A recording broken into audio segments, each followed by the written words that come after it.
Okay, a little before 6. We're running a little behind here.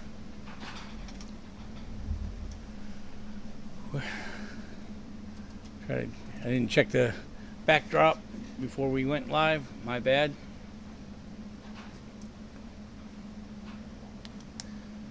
So,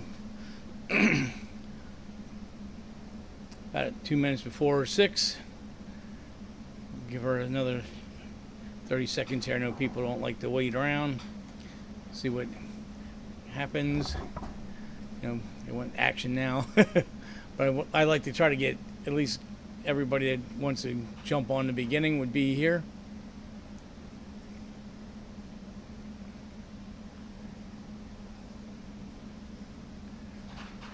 Hopefully anybody that's watching from the West Coast, northern Florida, you guys are battening down the hatches. Looks like you're going to have a pretty nasty storm tonight. I know we're getting wind. You might be able to hear the garage door rattling in the background.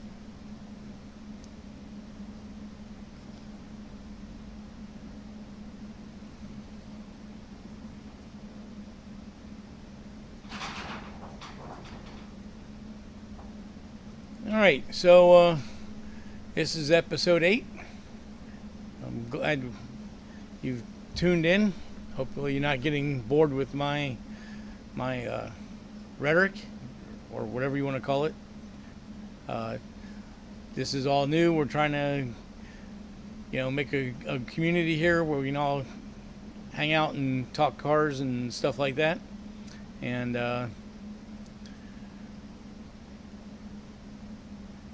oh, Ryan says he's ready. All right, cool. So Ryan, are you in North Florida? You are in that area? I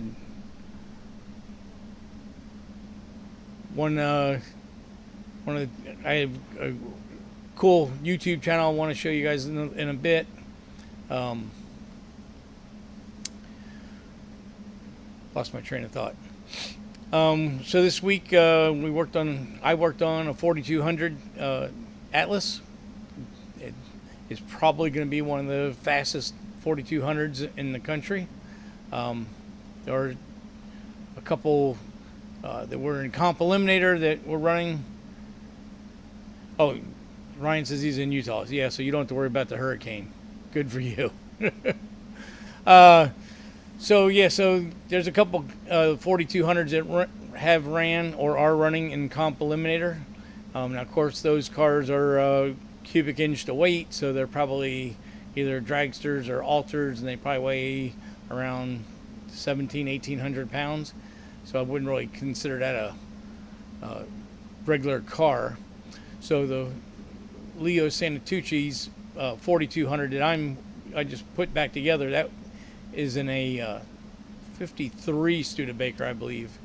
There's some videos on the channel when we were tearing the motor apart, and some of the times when we were at the track, which dates back probably about 2 years. And so that car so far we've been 804. I don't remember what the mile an hour was on it, but we're looking for some 7s, hopefully some 780s, 770s. We'll see. Hopefully I've corrected all the issues we've had with the engine, and we have a new torque converter we're going to try out. So with those things being done, hopefully we can get this thing to go into the 7s. So I'll show you some little montage of video I put together for that. For people that are in Florida, or people that like watching weather information, but not necessarily from your local news channel, where they're giving you their spin on things. There's this guy that's on YouTube. I've been following him for a couple years. I think he started this out as a hobby, and I think that's what he does now for a living. I'm not 100% sure on that, but he gives you the weather in a manner that's like real. You can understand what he's talking about, and he shows you why he thinks it's going to do what it's going to. The storms are going to do what they're going to do. He's just not rattling off, put your knees between your put your head between your knees and kiss your ass goodbye, not like our local news stations do. Gives you really concise information. It allows you to make preparations if the storms are coming towards you, or family members in other parts of the state and stuff like that. So show you that. And this weekend we're doing a swap meet. There's a car show swap meet at the South Florida Fairgrounds. So put a little banner up on that in a minute. And if anybody, obviously Ryan's not in the area, but anybody that is in the area, if they want to come check us out, I got some extras stuff that I have laying around we're going to sell off. And my ex-partner in Racer Supply Store, he's got a whole bunch of tools and stuff that he's collected over the years that it's either thirds or fourths or doesn't get used, so he's going to have a bunch of tools. My buddy Chuck's going to have his GTA, 88 GTA there for sale. And have a couple of rear end housings. I don't know, we'll just have a montage of whatever you want to call it, a pile of stuff that maybe somebody can use, maybe for a project they're working on. So hopefully that'll work good for them. So other things, we talked about the Smurf, Papa Smurf last week, and the motor was burning some oil through one of the passages in the intake. That's been cured. I got to put that back together, not the engine, but put the motor back in the car. And that's going to be, I think they're going to be going to Dallas. I'm not going because the second weekend of September I have to go to Cleveland, Ohio for a wedding.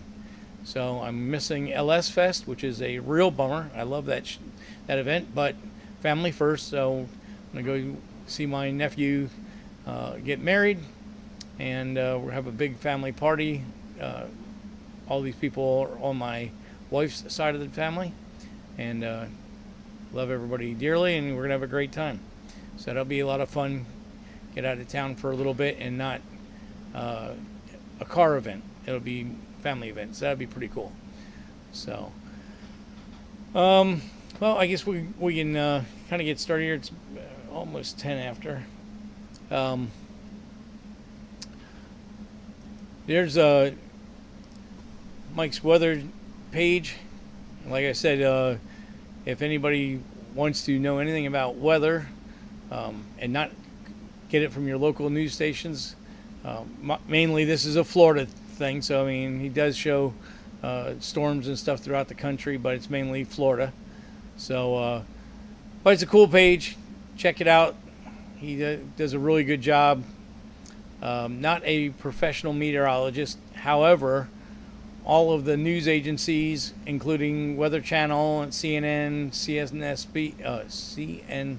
CNBC, and other agencies, a lot of the Florida government agencies will use some of his information, and they have him on their shows and stuff. So, really cool guy. Really just putting him out there. You know, if you're into weather, I think it's a really cool show, and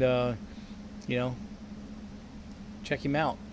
I think he deserves people to go check him out. So, so that was I like showing other YouTubers that have pretty cool channels. I don't know if anybody went back and checked Forever Grudge, the channel I showed last week. Had some great coverage on this week, and great guy running the show, Lamont, and hope you check him out. Give him some subscriptions and some likes. Same with Mike's weather page. Always good to help fellow YouTubers out, and that's it. So anyway, going to this swap meet this weekend. So okay, that's not good. There we go. So this is a swap meet we're going to this weekend. It's Saturday and Sunday at the fairgrounds. I believe it's 9 to 9 to 5, Saturday and Sunday. They also are having a seafood fest and a marine nautical deal. I think there's in the main auditorium they're having a gun and knife show. So a whole bunch of things you can get in the fairgrounds, I believe, for one cost and go to all the events. We'll be there with the flea marking, getting rid of a bunch of stuff that we have left over, stuff like that.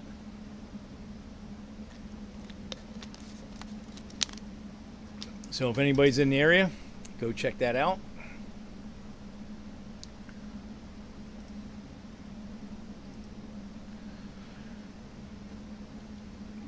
So I did a bunch of work on this 4200 this week, and man, that motor, it's always fun when you are putting together a custom engine that somebody built. So self-race engines, there's a father and son, Kevin and Glenn. I don't know which one. I think Kevin was the son and Glenn was the father. Don't quote me on that. But they ran Comp Eliminator and NHRA. They had either, I think they had both an altered and a dragster. And they started running the 4200s back in the day. Of course, Comp Eliminator, you're always looking for an engine combination that goes weight to cubic inch that can have an advantage. And being a 6-cylinder, 4-valve per cylinder double overhead cam, I think they saw the potential there. GM actually made that engine for Baja racing. That engine was actually designed in, I think, 95 or 96, and they ran a couple Baja 1000s with it under the GM, either GM sponsored or corporate vehicle. And then they actually put it in it actually didn't find its way into a production vehicle until the Trailblazer, Envoy, and whatever the Saab version of that vehicle was. But it's a really cool engine, 4.2 liters, and it makes a pretty good amount of power and a lot of torque. And they respond really well to turbocharging. So in 2005, which I believe was the first year for Hot Rod Drag Week, a customer of Self Racing said, hey, I'd like to do a drive and drag with this engine. And so they put together a turboed version of the engine, and they put it in it was a 63 or 64 Chevy 2 wagon, and they ran the event, and the car made the whole 1,800 miles in 5 days of racing. And I don't remember what the overall speed was or what their average was, but impressive enough that it got some coverage on some of the magazines and some of the internet shows. And so after that event, the owner put the motor up for sale. I don't know if it was right after it or maybe a year or two after, but buddy of mine, Leo Santucci, bought the motor. I think he bought it from Self Racing, and it came with the electronics and everything. It had a big Stuff 3 on it, and it it ran good. Like I said, it's gone 804, and his Studebaker, which weighs like 2,600 pounds, it's all steel body car, has a glass nose on it, but steel body car, is tube chassis. And but we've had a lot of issues with it. It's always been always had these little quirks that we always had with it, and never could seem to really make it have the pizzazz it should have. I mean, we're only running 20 pounds of boost, but from after the first rebuild, we really started having a hard time getting it to get on boost to launch. So when the car would launch with less than 15 pounds of boost, it's pretty much a dud in the 60 foot, which then that kills the quarter mile time. So we've been going around and around. I took the big stuff off of it because we were having issues with data, and I put a Dominator on it, and then the motor kicked a rod on the dyno, and excuse me, and The big end was still on the crank, so I don't think it was anything that I had caused. I think the rod broke in the middle, aluminum rod, so I think it was just a failure. And when we got the engine back quite a while longer, it had a stuck valve. If you look at my teardown videos on the channel, you'll see it had a stuck valve, and the motor only had 4 passes on it, and it had a thrust bearing that was totally ate up. And in the interim, Kevin and Glenn Self, the father and son duo that built the engine and did all the machine work and stuff, they unfortunately passed away from COVID. So this is why we tore the engine down. We had to do basically an internal investigation to see what was in the motor, what were they using, what were they doing, anything we could see that we would want to fix. It's one of those things that even when Leo had bought the motor, since they are comp eliminator racers, they're very secretive. They would never tell Leo much about what was in the engine. So we were always kind of guessing where to go, how much boost we can run, stuff like that. So on a teardown, we found copper head gasket, receiver groove head, wire lock in the cylinder, aftermarket cylinder sleeves, aluminum connecting rods. So right there it told us that we were being very easy on the motor. It could take way more boost than that. And then in the interim, trying to learn more about these engines, I got connected with Calvin Nelson on YouTube, and his channel is Nivlac57. It's Calvin spelled backwards, and it's funny. It's funny how the things happen. So I reached out to Calvin. We kind of become friends through texting and stuff like that, and phone calls and stuff. And he got into the 6 cylinders, him and his father, because they do the Grassroots Motorsport $2,000 challenges.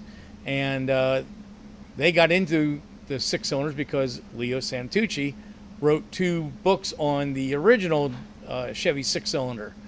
And that's what Leo used to race before he got into the 4200. He had a Australian casted aluminum 292 with SB2 NASCAR heads on it.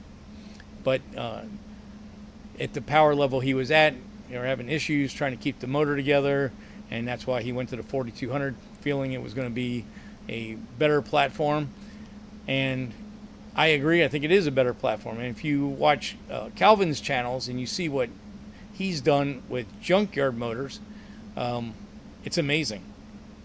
He's taken junkyard motors, not opening the motor at all, whatever mileage, 175, 225, whatever they are, changing oil, putting fresh plugs in them, putting his sheet metal intake on, and his injectors and stuff, and his turbocharger, and he's on his Fairmont station wagon. He's got a 4200. That car had, the last engine he had in that car had, I think he told me 60 dyno runs, and had been to 2 drive and drag events and numerous other testing.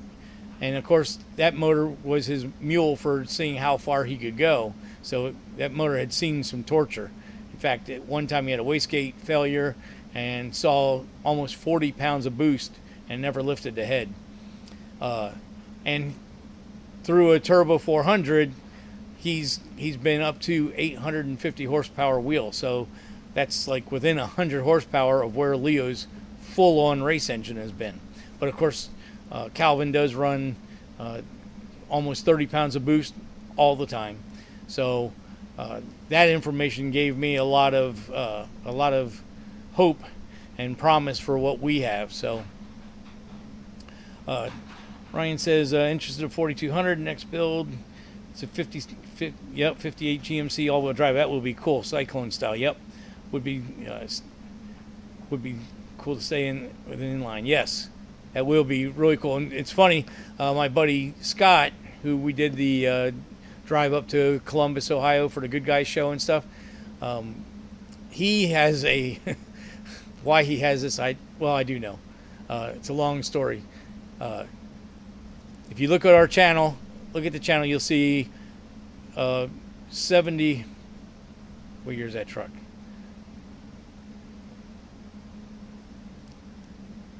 It's got to be a. Well, I just got total brain fade. Anyway, he's got a GMC C60 Alnick vintage race car hauler. And he bought that because he didn't want to have a pickup truck and a trailer to take his cars on long events, blah, blah, blah, blah. So when I brought it back, I drove it down from from Cleveland for him a couple years ago. And on my way, I bought my Skyhawk that we're building the Vet Hawk out of. And so I stored it in the truck for 6-8 months or something like that. And Scott found some rotted wood. I don't know, this is getting to be a long story. Hopefully you don't mind. But so he started gutting the interior of the truck and realized with the sleeper and everything that was behind the cab, there's almost enough room for another truck or another car. So he gets the wild idea of start measuring cars to figure out what's going to fit in front of the ramps on this vintage race car hauler. And he comes out with the idea of a Samurai. And he doesn't have another vehicle to take to LS Fest, so he started putting together the idea of doing an all-wheel drive Samurai LS powered to maybe do autocross and stuff like that. So it wouldn't be like a four-wheel drive, it'd be like an all-wheel drive. So that's I kind of got in that story because Ryan mentioned the Cyclone style. So yes, I think that's an awesome idea. I think Scott's idea for this for the Samurai, for the reasoning of the Samurai, may be a little bit off, but I get what he's doing. But I do love the LS and all-wheel drive. I think that would be an awesome running vehicle. So just funny that you mentioned that. So I just totally lost where I was again. So anyway, let me go ahead and show you. I made a little video on some of the stuff I was doing on the 4200. So let me run that. So there's the block getting ready to do an assembly. We had problems with main studs, so those are actually BMW studs. Self Racing did not use the factory block girdle, so they used one that they had built that covered the whole thing. Now they use these, and why they did this is another thing I'm not 100% sure, but they put aluminum rods, I get that, but they cut the rod journals down from 250 or 300, whatever that journal was originally, down to a 2-inch small journal that that small block Chevy Gen 1s run. Well, the bearings, because each rod goes between two journals, has a radius on both sides. Well, when I pulled it apart, the small block rod bearings and the aluminum rods are rod to rod, so the chamfer is only on one side. So here in the video you can see I built an aluminum block fixture to hold the bearings, and I had to put a narrow in radius the opposite side of the bearing, because when I pulled the engine apart you could actually see the edge of the bearing cutting into the or not cutting, but touching down on the radius of the crankshaft. So I had to make that fixture, narrow these bearings down, and then I needed a extra narrow or extra clearance bearing, and nobody had it with the dowel for the aluminum connecting rod. So I have a fixture for that also, you'll see in a minute, where I had to actually drill the hole for the dowel pin and get that all done. So it was a lot of little tedious bits in there. There's the block for the dowel pin. You put the bearing in there, and then you drill through it with a 3/16 bit, and then deburr it, and you've got a locking method for the dowel pin. So that took a little bit of time to get all that situated. cleaning and clearancing and all that stuff. But got that all done. Ended up with 3.2 or 332 thousandths, however you want to say that, 0032 on the rod. So I was happy with the clearances we ended up with, and now we have radiuses on both sides of the crank, so we don't have to worry about the bearings touching down on the radius of the crank, and that should help in longevity. I didn't put it in this video, but I also we had the thrust was knocked out of the engine with only 3 passes on it, so we had to I drilled a circuit. I've done this before. I drilled a passageway to the main oiler on the main through the bearing, and then put a 40 thousandths bleeder screw in there, bleeder jet, and that fixed the it pressurizes the thrust bearing, so that should cure that. I'm going to apologize right now. I don't know if you can hear it on the mic, but we get a rain band coming through, so of course on the metal building it gets a little loud. But so I got that all done and got the head on the block after I had the rotating assembly done, and started the method of degreeing camshafts in. Nice about this engine being a double overhead cam is that you can degree your cams individually, so we could put a pretty good spread on the cam's lobe center line. Wow, it's getting loud. I apologize about that.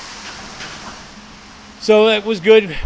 We got the intake cam advanced a lot from wherever we've ever had it before, so I'm hoping that's going to help with the getting the motor up in the boost. And of course in the Holley DFI I wrote a boost builder table while it's on the trans brake, so hopefully between those things, and the other thing would be to I'm hoping that we put a I want Leo to go ahead and put a man, my brain today, put a dump valve on the converter so we can dump converter pressure, which will help aid in spooling the engine up. So between those 3 things, hopefully we've cured any thrust issues, and that's something that we don't know if we ever had before, because we're never told. Whenever we sent the engine back, we were never told what we had, so that was something we had no idea if we had thrust issues or we didn't have thrust issues. This was something new, but I've done pressurized thrust bearings before, and it has always cured the issue. So hopefully, once again, it's going to cure the issue in this one too.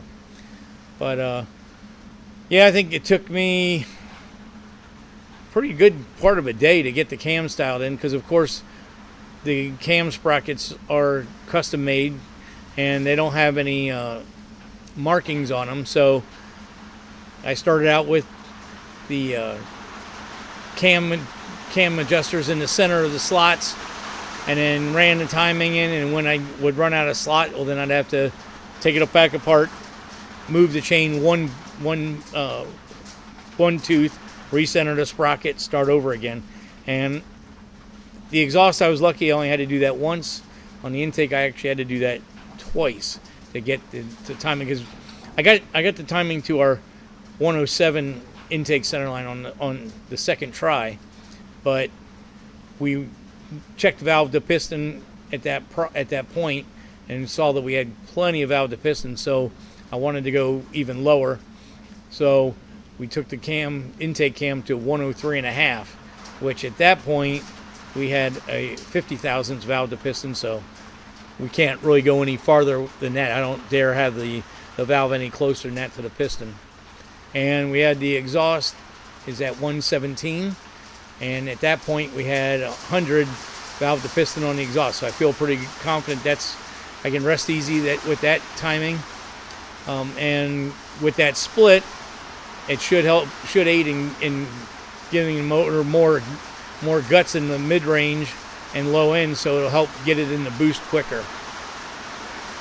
So we got all that done, and the engine is now completely assembled, and possibly next week Leo has to bring me his dry sump pump and his torque converter and a couple other little miscellaneous pieces, but then I can go ahead and work on getting the motor in the car,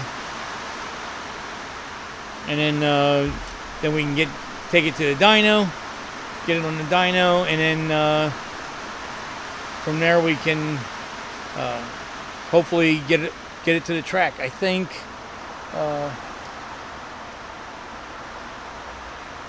October, September, that's why I didn't have it marked on my calendar.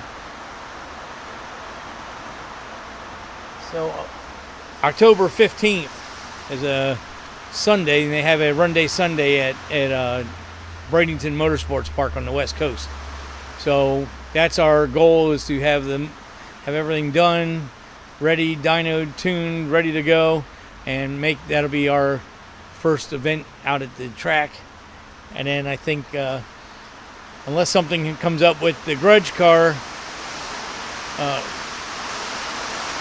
October 28th would be the vintage race at Orlando. They have a hot rod event up there. They call it the drag riot, and that's all. They try to keep all like 70s and older cars. They got a lot of vintage cars. They do flag starts and all kinds of different things. We've been to that event numerous times, so that would probably be the first official event that we would take the car to. But we'll definitely have more on the channel later on with that. Hopefully this rain isn't being too bad on the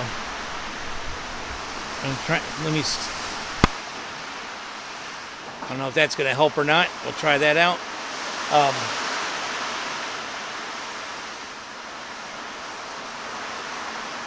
So that was that, and then I finished up the video on the 10 bolt build. I did a 8.2 10 bolt GM rear axle. I think it was out of a 69 Buick, and I did one on a 12 bolt also. So I kind of used some pictures of the 12 bolt and the Camaro and video on the Buick rear end, and made a differential gear swap video, kind of a how-to, so to speak. At least show you, what tools to use and stuff like that. So that should be coming on the channel next week. The 4200, I'm gonna have a little bit of time on that one to get it all edited, but that one should be out hopefully in 2 weeks. I'd like to put one out both, next week and the week after that, and try to keep some more content on the channel.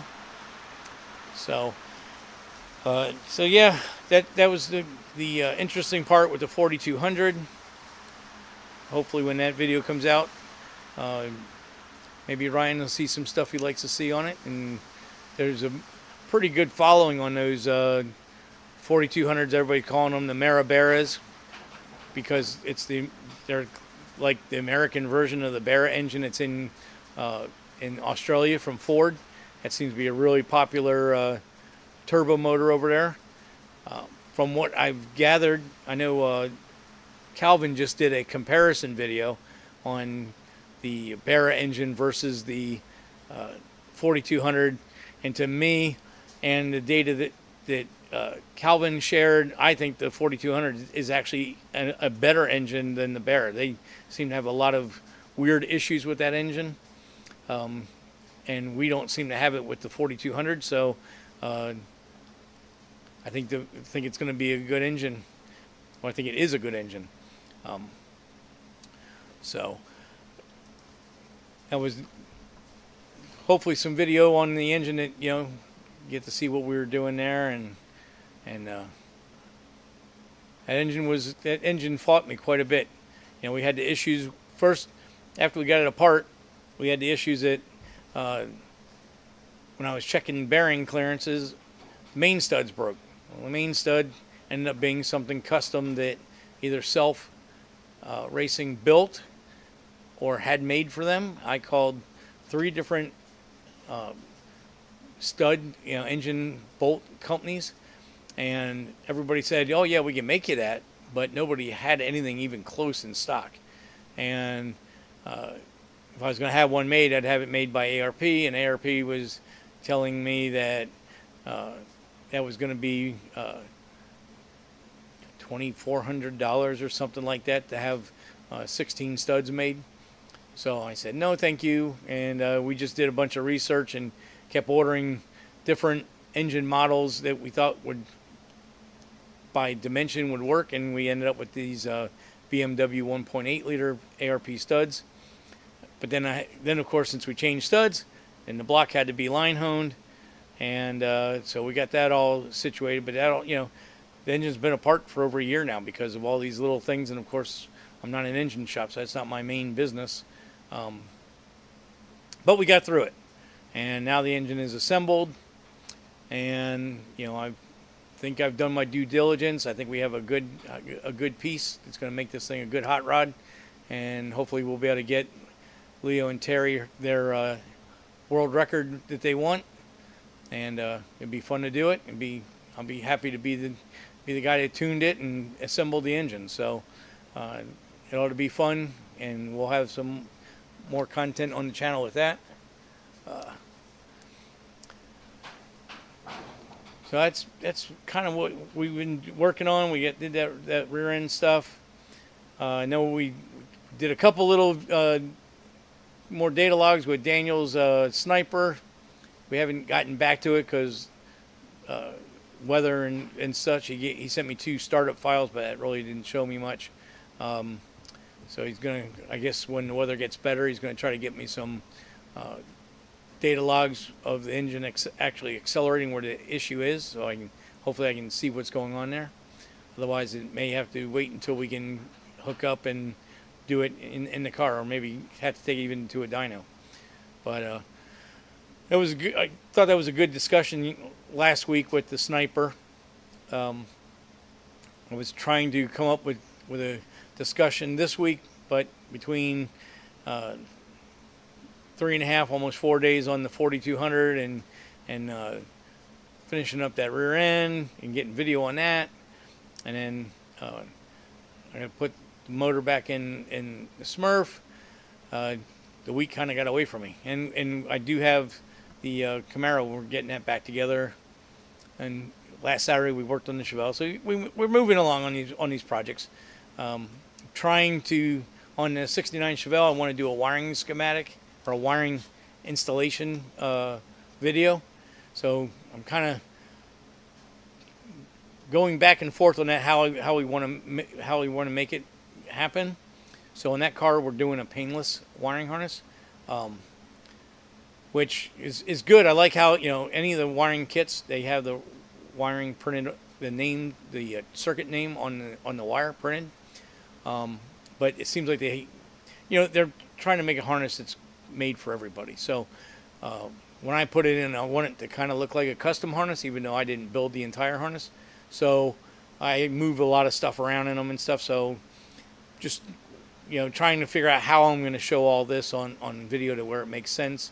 But I did find some pop rivet, not pop rivet, but zip tie stands that don't have the sticky back on them, because those never stay mounted.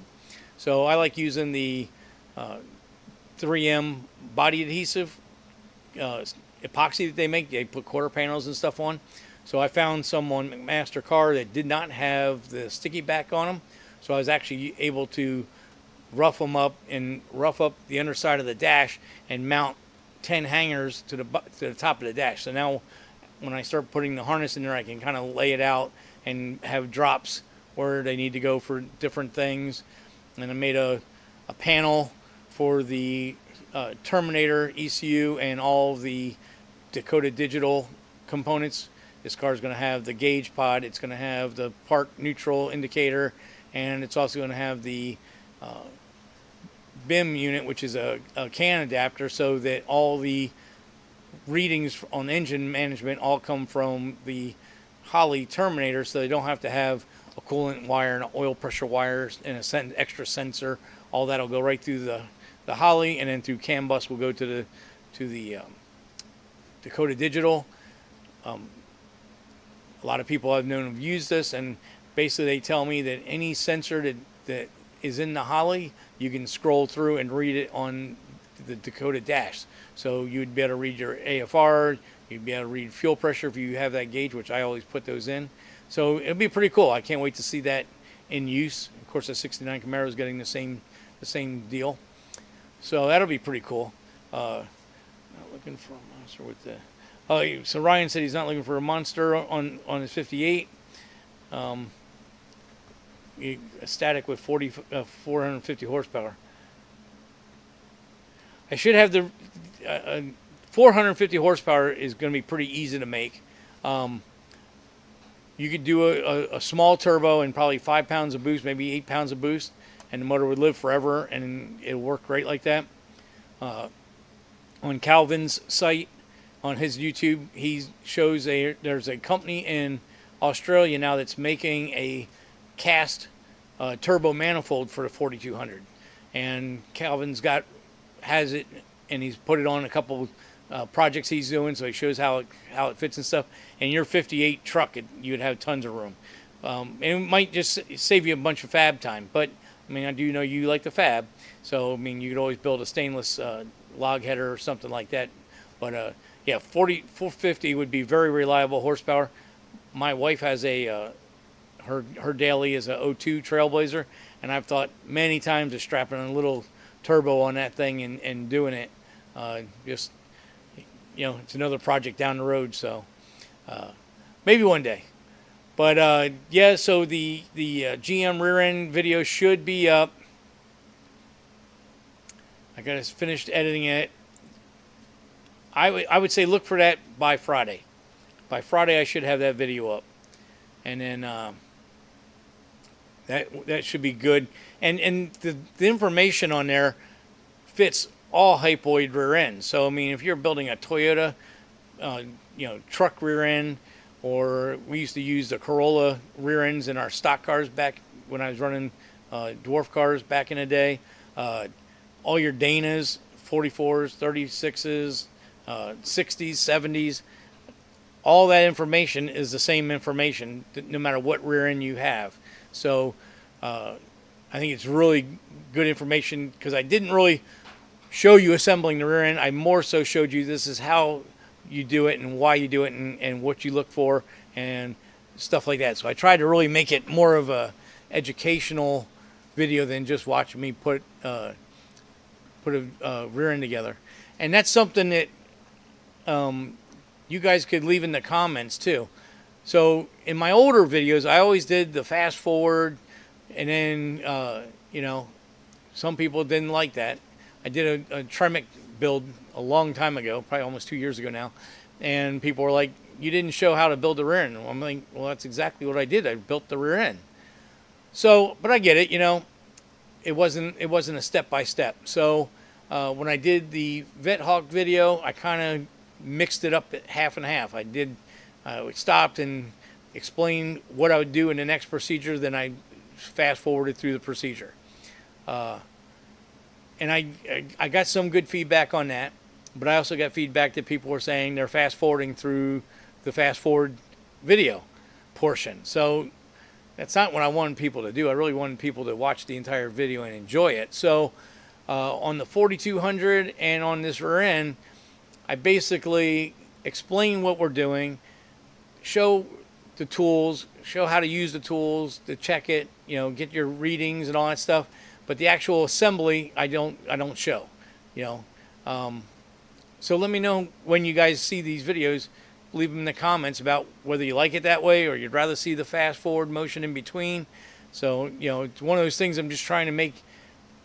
I don't want somebody to click on something and then see something they don't like and then not watch the whole video, because I think there's little nuggets of information throughout the video that are going to be worthwhile for the person who's doing that job. So like this rear end job, I hate to have somebody, you know, I show all the tools in the beginning of the video and some paperwork where you can get information. So I'd hate for somebody to do that and then leave and not see that I show that you can emery cloth the pinion shaft to make the bearings go on and off easier, because you may have to take them off 3 or 4 times to get the right clearances. So, you know, stuff like that. I just kind of hope that, you know, just trying to figure out how to make the video more engaging for everybody to watch. But yes, Ryan says, always looking for little tips. Yep. So that's kind of what I really pushed in the rear end video, because I've got a regular T&D pinion depth gauge, but you know, I show how you can do the paste method, or if you're replacing a aftermarket gear, you can do the measurement. You know, where I'll put a micrometer on one pinion head and then read the other one. You can see on both heads they'll have the housing master dimension depth, their target depth. So then you can take the difference with the micrometer and you can figure out if the rear end was quiet on the other gear, you could take that shim plus whatever the difference is and then put it on the new one. And it's usually really good doing it like that. So that's one tidbit. And again, like I said, polishing the pinion shaft so you can get the bearings on and off, because you know, if you have to make 3 or 4 adjustments and with the factory crush that the factory press fit that they put on the bearings, you will probably tear up the pinion bearing doing that. So with honing or sanding the yoke down, you can get the bearings where they go on almost by hand. The other thing I showed went pressing bearings, and this is something that I didn't know for many years. I'd put the cage bearing on there and I'd put it in a press and press it, and hopefully you don't crush the cage too bad. But every now and then you'd pick up the pinion and the whole bearing would fall apart because you crushed the cage and it's not holding anymore. So I showed a trick where I take an old pinion bearing, cut the cage off, and then use that as the pusher, because now it's exactly the same surface area as the new bearing, and that cage is completely free, no pressure on it at all. So it's a little trick that I've learned, and I do it on all bearings now. Whether you got to do a hub bearing or pinion bearings or any kind of press bearing, you got to do it. It's a really neat little trick that nobody really ever tells you about. So and then another tidbit, not to spoil the whole video, but the other tidbit is about the press on the preload on the bearings. That's something a lot of people miss. I've pulled rear ends apart and they had a little howl in them, little DXL howl, and you pull the saddles off the carrier and it falls off in your hand. You didn't even have to pull on it. So that tells you right there that they never had enough preload on the bearings, so now the bearings are able to walk up and down. Well, that's going to make the pinion move in and out of the mesh of the pinion head, the ring gear to pinion head, and so then your backlash and all that stuff is moving all the time. So you're never going to make the rear end quiet like that. So those are the little things, some of the little tricks I showed in that video. And like I said, I should have that out by Friday. I was just looking over some of the stuff the other day, and it doesn't look like I have to do a ton of editing in it. So that's one of the things they never tell you when you're making a YouTube channel is how much work it is to get videos edited. It's crazy. I'm getting better at it now, working on my, maybe I guess this is second year. I've had the channel for 20 years almost, but it always played around with family stuff and in-car racing camera video when I was racing customers' cars and my cars and stuff. So in that stuff I really didn't edit much. I just showed it. Especially quarter mile, you catch the tree going down and you pull the chutes, and then you end the video. So it's not a whole lot of editing to do there, and you're not talking in the video and all that stuff. So it's not, it wasn't all that. But when you start trying to put in good content and stuff like that, it takes a lot of editing to get all the ums and the dead silence and all that. And that's also kind of one of the things I'm working with this live, is trying to get better at being in front of the camera and talking and trying to be more real.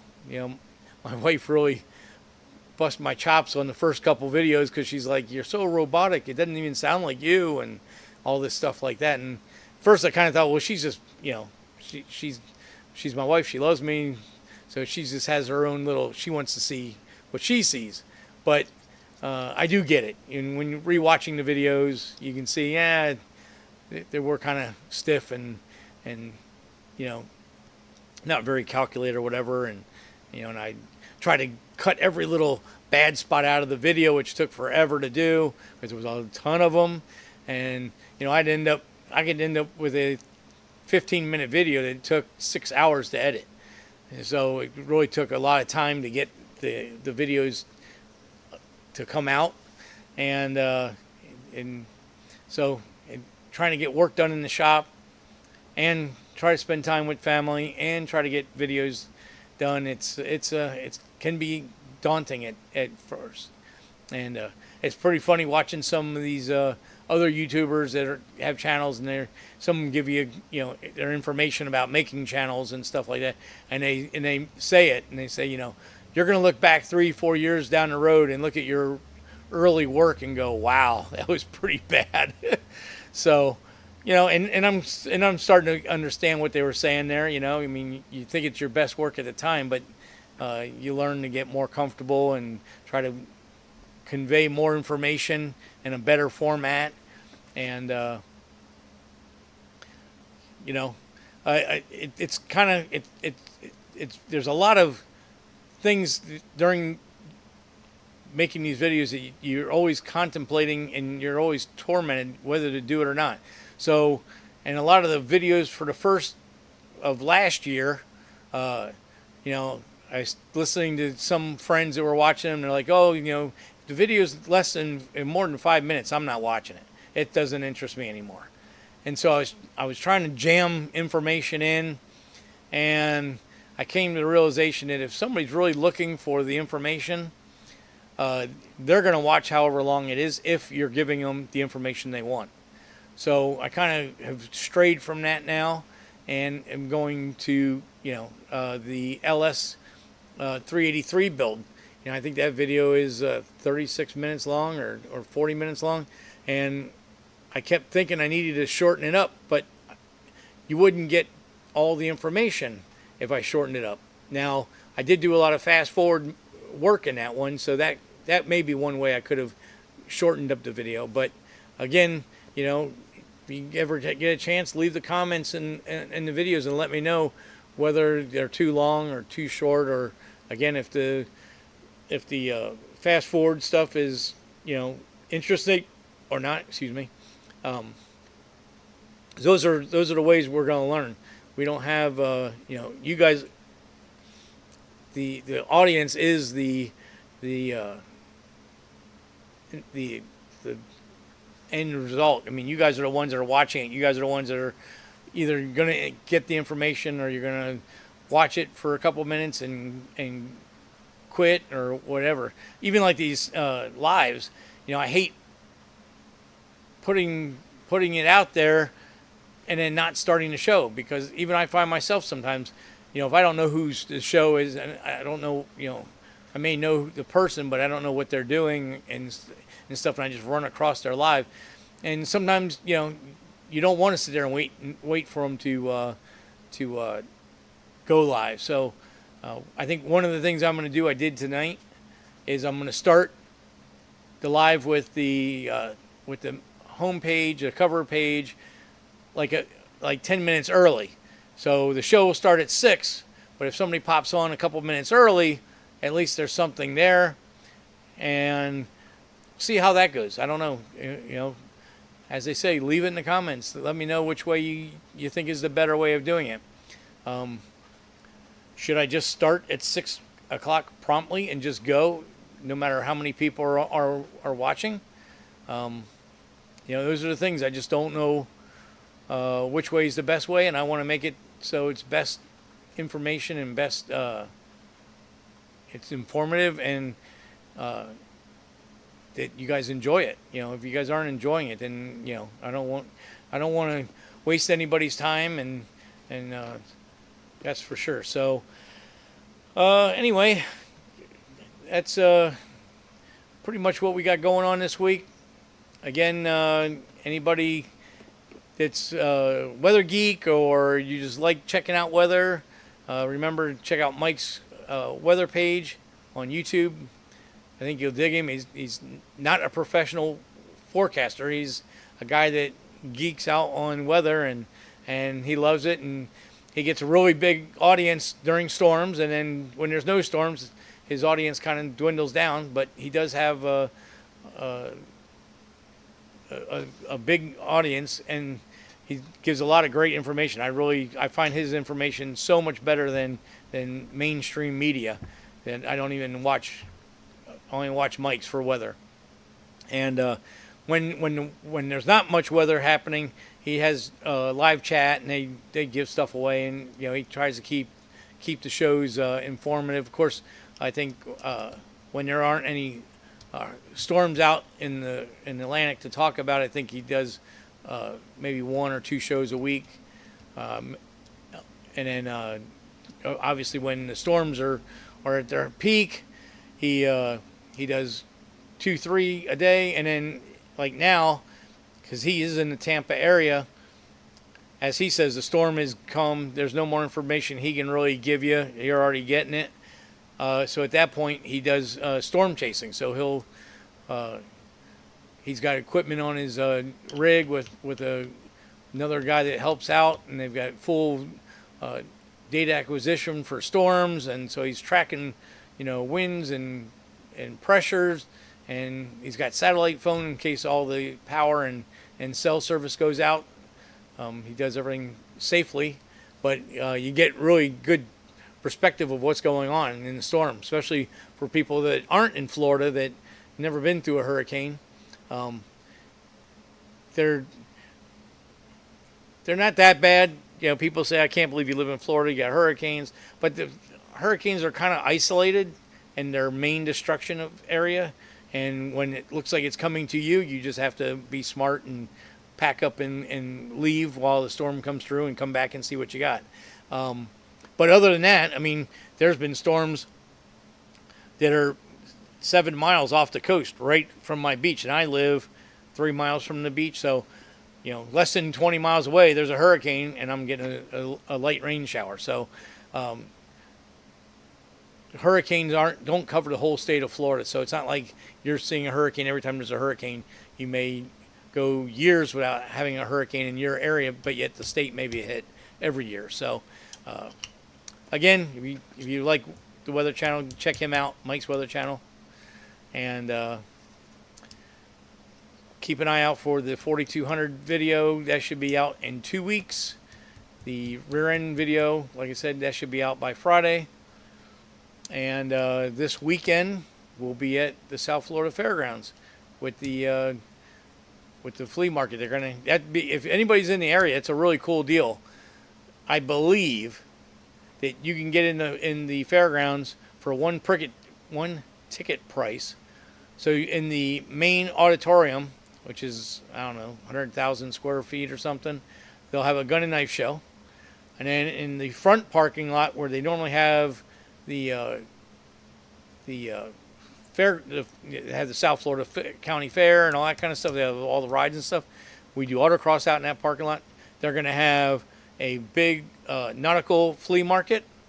They'll have a bunch of food trucks. So they'll have a seafood fest with food trucks, and then they're going to have an automotive swap meet, and they're going to have a collector car show. And I think they're giving like $500 for first prize for the car show. So that is Saturday and Sunday. I believe it is 9 to 5, both days. And if you're in the area, come check us out. Come say hi. Let me know you watch the channel and check out what we're selling. Maybe we might have something you might be interested in. Who knows? So I think that's about it. We discussed a lot of stuff. I think I'm gonna put another poll up on the main page, on the main main channel page about the videos. I'll do a couple different versions about the fast forward and not, and length of time and things like that. I'll put them up in the next couple of days, so you can go to that, or in any of the videos that you watch. If you listen to the live, or even if you haven't listened to live, and you see something that you liked in the video, or something that you think would be good to not use, or the length of the video, or any kind of comment about the video, sound, lighting, any of that stuff, put them in the comments. Let me know. That's how I can get better. I can make these, I can learn from what you guys want to see and make these videos better for you. One of the things I do, some people don't, I like to put background music in. So there's another one. Let me know if you like that or not.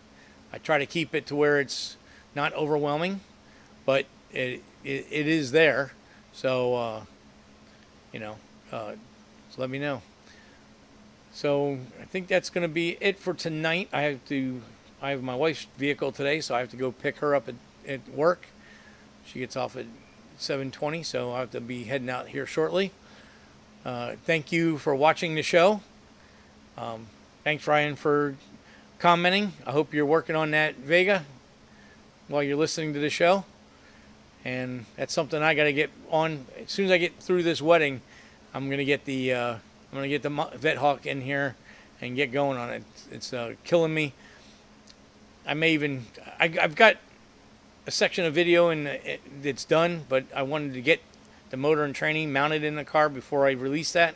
But maybe I may take a look at that and go ahead and release that anyway, because it's been a while. So, I think that's all I have for today. Hope if you're in the northern end of Florida, from Tampa north on the west coast, and from I think they're saying from Cocoa Beach north on the west coast, or on the east coast of Florida. Hope you can make it through the storm good, and also people in Georgia, because it's going to go right up along the coast in Georgia too. So hopefully everybody in that area stays safe and does the right thing. If you're in a bad area, he cleaned up 2 paint guns. Okay, well you gotta have clean paint guns to clean up your project. So that was good. So so hope everybody in Florida and Georgia are safe from the storm. Hope everybody has a good week, and I think I'll see you guys next Tuesday. So see y'all later.